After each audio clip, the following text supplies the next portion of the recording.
snow, coffee, and doing random shit in New York City on a Saturday. So as you can see, it did snow last night. It's a bit icy right now, but it does make for a very nice aesthetic, especially if you're in an urban environment like New York City. It is very, very cold, of course, and super icy.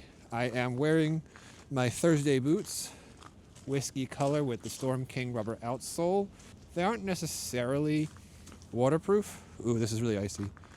But I like them because they're comfortable, they're more stylish than my Echoes, and that lugged outsole is really good if you're walking around traipsing in snow like we're doing today. Okay, almost time to get on the subway. As always, glad you're here. Thanks for clicking.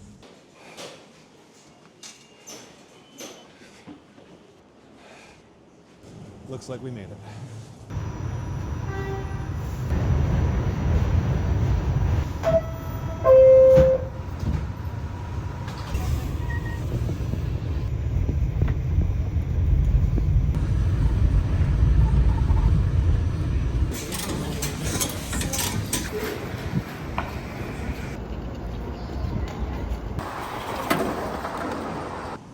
That was not a bad train ride at all. Maybe like 20 minutes or so just from Ditmars Boulevard to Lexington and 59th.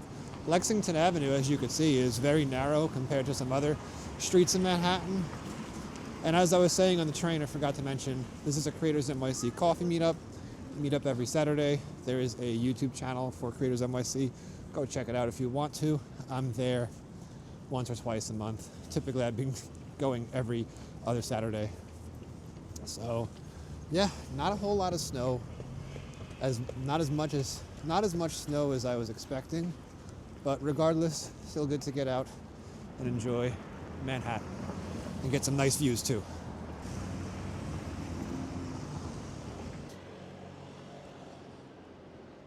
All right, we are looking for a place called Devotion, and I'm just realizing now the way that it's spelled is probably devotion in some weird, I don't know, weird naming? Who knows?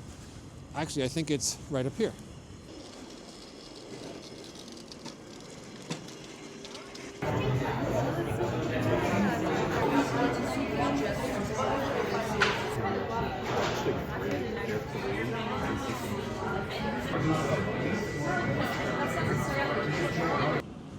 So something that I've had to deal with as I get older, I get these really weird mini anxiety attacks.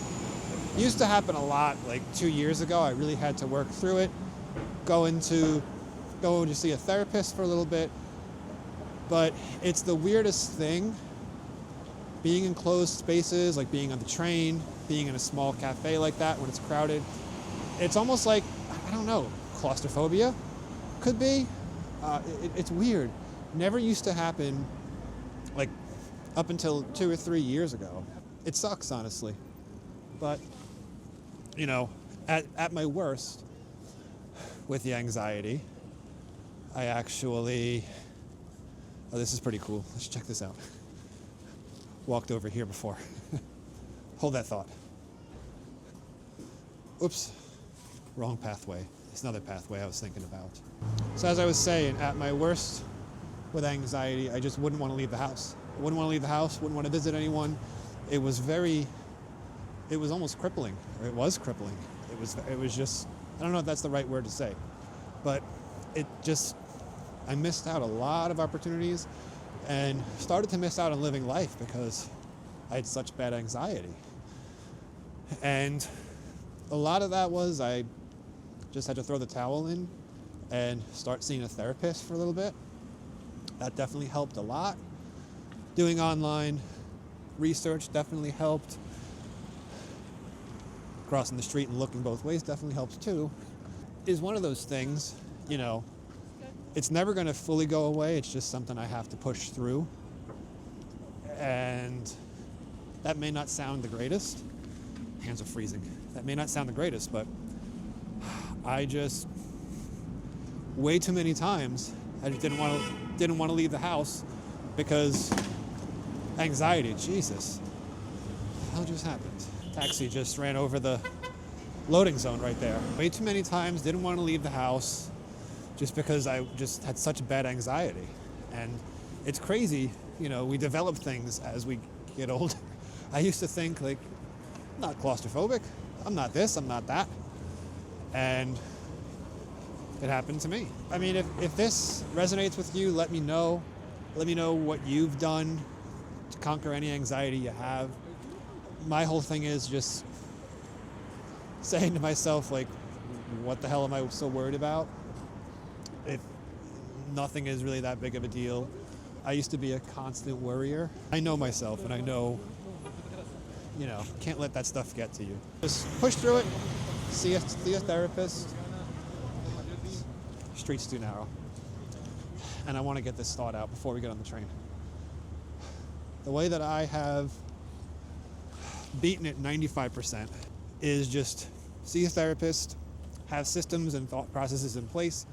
When you start getting in your head, start to pay more attention around your environment. There's a rule called the 3x3. Notice 3 signs, or notice 3 different sounds, look at 3 different things, and move 3 different parts of your body.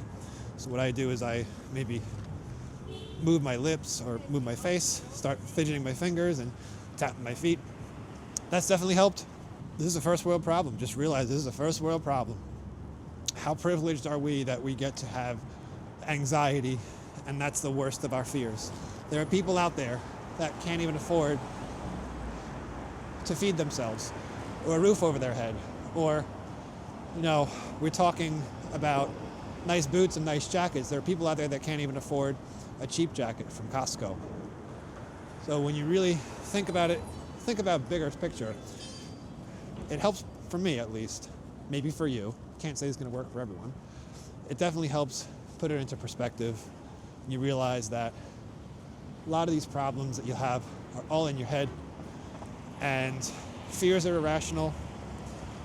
That's how I've, again, 95% of the time, I don't have anxiety. And it used to be, at its worst, it was like